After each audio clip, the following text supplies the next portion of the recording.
Hello everyone and welcome back to another guide. Throughout the past couple of weeks, I have taken you through a beginner's guide teaching you the ropes of the game and then helping you all learn the ghost's unique behaviors and special abilities in the ghost guide. All of this learning has led to this moment. I have taught you all that I can, the best that I can, in hopes to prepare you for the final hurdle you must overcome. Ladies and gentlemen, I present to you my final guide in this trilogy, the Apocalypse Challenge. Before we begin, I want to set the stage a little. This challenge is the pinnacle of knowing this game's mechanics. It is meant to challenge everything you know, and it will require extreme attention to even the most minute details. But I will do my best to give you the tools to fight back and help you earn those trophies.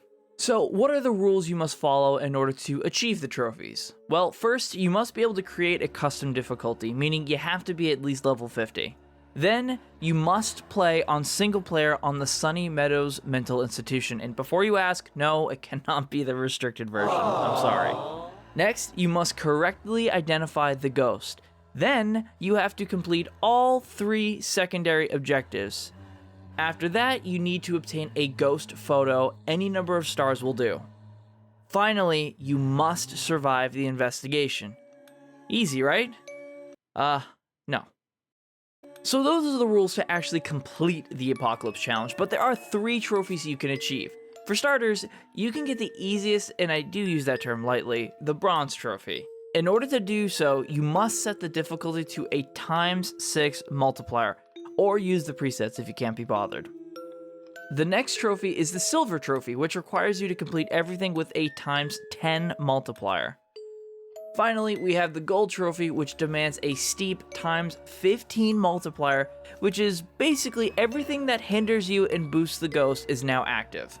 Completing the Gold Trophy will automatically give you the previous trophies, so if you are feeling extra brave, you can try for this one before all else, like I did. So I'm going to walk you through the Gold Trophy, as everything I do here can be used on the other challenges, but were I to do the Bronze Trophy, my plan of attack would be a lot different and not necessarily carry over. Before we begin, if we go into the difficulty section one last time, we could do something that will ever so slightly tilt the odds in your favor. If you change the weather from random to something like heavy rain, you will actually get a boost to your overall reward multiplier. Now, the max is ×15, so it won't show, but if you come over to the investigation section and say turn on the activity monitor, you will see that the multiplier is still ×15, but you actually now could use the activity monitor. This can help you through your investigation in certain situations. It's not groundbreaking, but whatever you can use to help you, you should take. One more thing we need to cover is the secondary objectives, because they are not all the same. There are currently 11 secondary objectives in Phasmo at the time of this video. You have a random chance of pulling any 3 of these objectives, and each has a different strategy to them. The first objective is find evidence of paranormal activity with an EMF reader. This one is not so good, as it will require you to get close to the ghost room, which can be a very dangerous thing to do. The flip side of the coin is, if you could smudge the ghost and then throw an EMF reader into the room, you can technically leave and just hope it picks up EMF 2 or higher to get the objective. If you are doing this objective, I would recommend a crucifix, as it will potentially stop a hunt and save your life. The burning of the crucifix will actually leave EMF, so it can also be very helpful using the crucifix as a source of your EMF. Plus, using a crucifix is actually another potential objective, so you can technically complete 2 objectives at once. The next secondary objective we're going to talk about is capturing the photo of the ghost, and this is probably the best objective you could get, as you're going to need to do it anyways. Essentially, it's just a freebie. The strategy with this one varies. If you're quick, you can do it during a hunt, either before or right after you smudge the ghost, but there is also another option if you prefer to test your luck. As you may or may not know, after smudging the ghost, it will increase its activity for a little while. You can use this to get into the ghost room and maybe set up a crucifix, for safety, and hope that the ghost does an event on you. If it does, you can snap a photo of it, and now you won't have to do it during a hunt. Remember, while 3-star photos are great, your life is on the line. Just get it and go. This is the only time where a 1-star photo is acceptable. The next objective is detect a ghost with a motion sensor, and this one is pretty easy to be achieved. All you have to do is place down a motion sensor either in a hallway. If you can get to the ghost room or you're in there already for another objective, you can do it there as well. But essentially, as long as the ghost walks through the motion sensor, even during a hunt, you will get the objective completed. A little tip, if you can't seem to get the ghost to set off the motion sensor, you can always put one down and lead the ghost through it and then smudge it and hide. That's kind of a worst case scenario though, as you'll have to put yourself in danger, but it is something you can do. The next objective you can get is prevent a hunt with a crucifix. This one is a little rough, as once again it requires you to go to the ghost room, which is extremely dangerous, but if you are careful and you leapfrog your way from room to room, you can theoretically make it and place it down. This is definitely one of those objectives you want to throw down and run to safety as fast as possible. I would not recommend hanging around. Next, we have probably the worst objective you could pull, and that's witnessing a ghost event. Many people, when they get this objective, actually just re-roll the entire investigation because of how annoying it is for this challenge. So you can do that, but I'm going to teach you how to do it anyways, just in case you don't want to do that. So the reason this one sucks is because it requires you to, once again, be in or near the ghost room. This is, for obvious reasons, very dangerous, and it also forces you to rely on RNGesus. Usually the ghost just tries to dead you and not really do events, but if you are lucky, you can possibly smudge the ghost and coax it into doing an event on you. Again, it's completely random. The increased interaction rate under the effects of the smudge could help you get this event done. Like I said, for this one, you may just want to re-roll. Next, we have cleanse the area near the ghost using incense. This one's pretty self-explanatory on what to do. Now, you could try smudging it outside of a hunt by going to the ghost room and smudging that location, or smudging it during an event, but honestly, it's just much easier to just do it during a hunt. You're probably going to complete that already because, like I said, completing all these other objectives is most likely going to lead to the ghost getting pretty close to you, which means you're going to have to smudge it at some point, so I would just do it that way. But if you really want to, you can try and leapfrog your way to the ghost room and then smudge it there. The next objective is repel the ghost while chasing someone, and this is another good one to get. So this objective is essentially the same thing as cleanse the area near the ghost. You know you'll have it once the ghost gets stunned or is blinded by the smudge. When it starts walking in a different direction, or if you have the tier 3 and it stops moving wherever it is, you should have the objective completed. The next objective is get the ghost to blow out a firelight. Again, self-explanatory, just follow the same procedures as the other objectives that require getting close to the ghost room. Room hop, bring crucifix, smudge, hope it doesn't catch you off guard, light the fire, pray.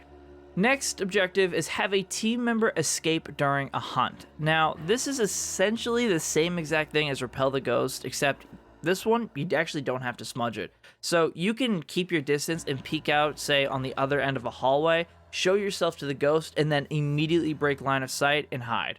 As long as the ghost sees you and then you escape, you should complete the objective. Our second to last objective is get an average sanity below 25%. This is the hardest objective for this challenge. Just kidding. You start at 0%. It's a freebie. You just automatically get it. All right, our final objective that we'll cover, and the last one in the game, is detecting a paranormal sound with a parabolic microphone. And this one will probably unlock on its own, since our usual plan of attack when conducting this challenge is to walk in with a paramic to find out where the ghost is coming from before proceeding. So odds are, once you find the ghost room, it will have done something to check this objective off. But if not, just stay far away enough from the room with your paramic on and wait. Alright, so we know the rules, we've covered all the optional objectives, it's time to load up and get going. So what should you bring? Well, when I first accomplished this challenge, I did it with all tier 2 equipment. I know, not all heroes wear capes. Jokes aside, that sucked. So I would highly recommend waiting until at least level 90, as by that point, you will have unlocked all tier 3 equipment, which will make your life considerably easier in almost every possible way. With that being said, the equipment you will need must be able to complete each objective. So for the minimum loadout, if you're trying to conserve money, you will need at least 1 crucifix, 1 firelight, 1 igniter, 1 incense, 1 motion sensor, 1 paramic, 1 photo camera. This will allow you to get all the objectives while cutting down the costs of failures. However, this is quite the hindrance, and my recommended loadout would be 2 crucifixes, 4 firelights, 1 igniter, 4 incense, 4 motion sensors, 1 paramic, and 1 camera. This will offer a lot more forgiveness and utility. Alright, we have everything. Let's go ahead and complete the Apocalypse Challenge. Get a ghost to blow to firelight. Again, that really sucks. Find paranormal with EMF reader. Really sucks. To detect a ghost presence with motion sensor. So basically, I have to get into the ghost room. So all of this just really sucks. Did my fast just crash? No, it did not. Okay, perfect. So there's really no win for me on this one. This is, I wouldn't say worst case scenario, but it's definitely not best case scenario. We'll give it a shot and see what we can get here. Alright, let's give it a shot. First things first, in case it's a wraith, we hold this just so it doesn't spawn on top of us. And we wait for the first hunt. I'm going to turn these off just because in case it is there or close by, I can drop this and maybe live. Alright. Did not spawn on top of me. That's good. I'll grab this. And let's...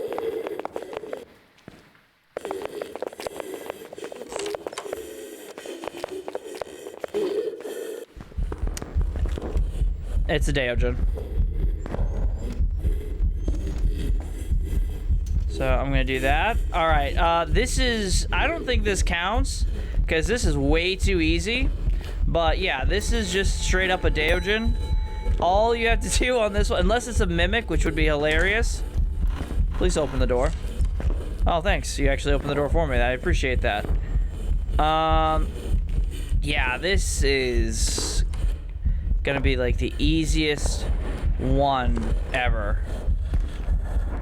I can't see a damn thing though. That is the one downside to this. All right.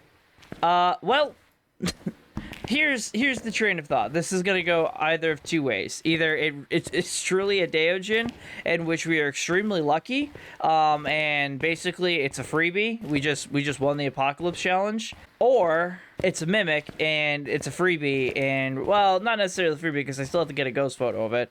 That would have been a nice thing to have a ghost photo for. That is unfortunate. Hopefully it is not a mimic mimicking a demon. Well, no. As long as it doesn't mimic another Deogen, we'll be fine. We don't need that anymore. All right, what do we need? What is our...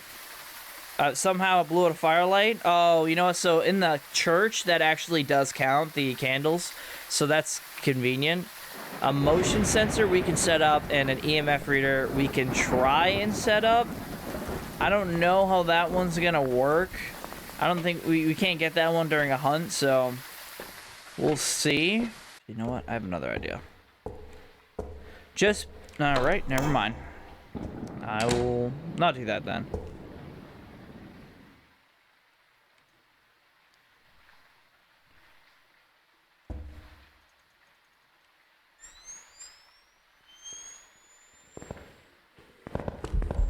That's a Deogen.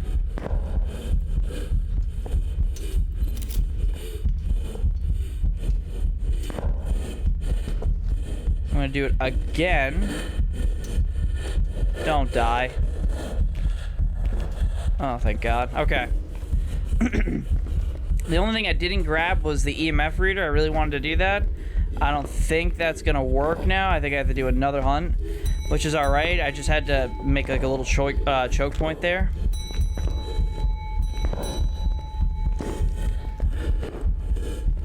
I really didn't have to double smudge him there, but I really wanted to just be safe. All right. So let's go grab the other. Is that everything? We got the ghost photo. We just need. Hold on. Let's do this when we're not in the ghost room. Getting a paranormal reading is going to be annoying. I can just tell already. It's going to be so hard to get it to throw something. Because it can't be during a hunt. It has to actually, like, just normally toss an item like it does. I don't know exactly where the Deogen is coming from, so it's going to make it difficult to find the room.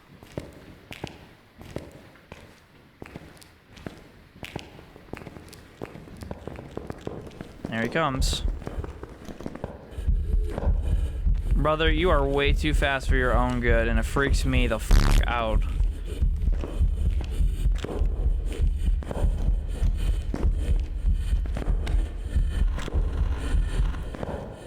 Alright, let's see if I can get you to blow out a candle or something.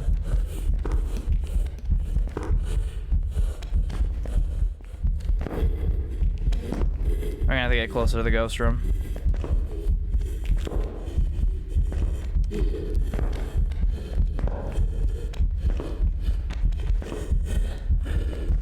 Come on.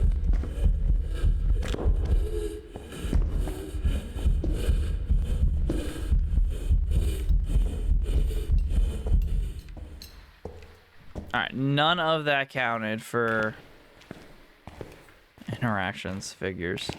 It's coming from somewhere over here. I'm getting my breath in here, which freaks me out. Perhaps it is time to grab the crucifix. Oh, it's coming again. This is bullying, is what this is.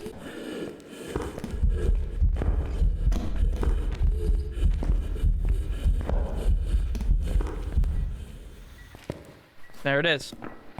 That was it. I do not think we'll be able to make it back, but we'll try. And worst case scenario, I loop them one last time. Hopefully I can make it out in time, though. I just walk so damn slow. Yeah, if he traps me in here, that is super unfortunate. I do have one more emergency smudge if I'm trapped and the day out's coming for me. Other than that, there's nothing I can do. If I mess that one up. Oh, sweet mama, it's gonna be close. All right, we made it out. All right, so we have all 3 objectives done. We have a 3-star ghost photo. It doesn't have to be 3 stars, but we were able to get one, and we know it's a Daojin. So, with that being said, we can officially leave. And that is the Apocalypse Challenge done. So Daojin, photo, evidence, everything should be good, unless we got a mimicking a Daojin like 10 times in a row, which honestly, I would probably literally just quit this game forever. It was indeed a Daojin. So there you go. All of the stuff done. We'll go ahead. We'll let it count it up. I don't know how much it's going to come up to. I know with like perfect investigation, everything like that, the max is like 9 grand. Yeah, so $8,520 is, that's pretty good. Hey everyone, Sick from the future. So, I felt bad that during the run I caught a Deo, so before the release of this guide, I did my Monday Community Day stream where, in celebration of the upcoming video, we all did the ×15 Apocalypse Challenge together, on all the maps. Well, this clip is actually from that stream and gives you another example of how you can quickly discover what the ghost is. So hearing that, we can determine that it is indeed a Banshee, or a very annoying mimic, but since verifying ghost orbs in that area is just way too lethal, I went out hoping that it was a Banshee, and it was indeed a Banshee. So don't be discouraged if you don't get the ghost right. It's a hard challenge. Make sure if you haven't already, watch the ghost guide I did. I'll link it in the end card so it'll make it easier for you to find it. You can even keep that video up as you do the challenge if you think that will be helpful for you. Okay, that's all I wanted to share. Take it away, past me. Alright guys, well I hope that was helpful for you. Like I said, Daojin's just a really lucky draw for me. Unfortunately, I can always go back on stream. I'll probably run this back again if you guys want other examples, but just for the sake of this video, I'm just gonna let this one, I'm gonna let luck bless me on this one. So I hope this video was helpful for you. If you don't mind and you would consider leaving a like on it, that would really help. I'd greatly appreciate that. If you like horror or you like Phasmo, consider subscribing. That's what we do here. Other than that, like I said, you can follow me on Twitch if you want to see me do these types of challenges live. Ask me any questions. You're more than welcome to do that, but it's completely optional. You do not have to do that. And other than that, I got nothing else for you guys. So thank you guys so much for watching, and I'll see you in the next one. See ya!